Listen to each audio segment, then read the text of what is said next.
اصل ہدف وقت کے امام کو پہنچنا ہے. اگر امام راضی ہے سب راضی ہیں. آیت اللہ عظمیٰ بہجت کا مشہور واقعہ ہے, کئی لوگوں نے بھی کوٹ کیا, میں نے بھی کئی دفعہ پڑھا ہے. جوان کا واقعہ, جوان یونیورسٹی میں پڑھتا ہے, غلط کام کرتا ہے, نشے کرتا ہے سب. ایک دن یونیورسٹی جمکران مسجد گئی اور آیت اللہ بہجت کے سامنے پہنچے. سب بات کر رہے ہیں, آیت اللہ سب کو دیکھ رہے ہیں. آیت اللہ بہجت اس کی طرف دیکھا ہی نہیں انہوں نے. ولی کا دیکھنا اور نہ دیکھنا دل کو توڑ دیتا ہے. ولی اسے کہتے ہیں عزیزان محترم, ولی خدا ہے, ولی ہے. کیوں؟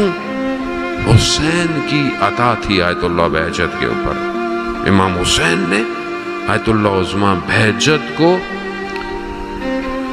27 تحفے دیے تھے, جس کا صرف 2 کا ذکر آیت اللہ کوچانی نے کیا, باقیوں کا نہیں بتایا.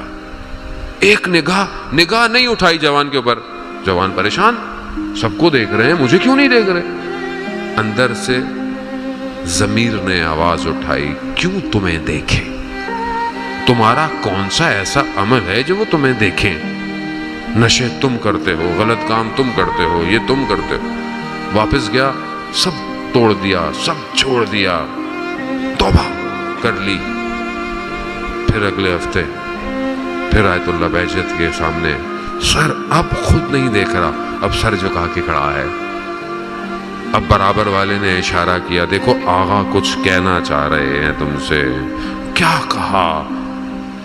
کہا تم نے پورا ہفتہ امام زمانہ کے دل کو خوش کیا ہے.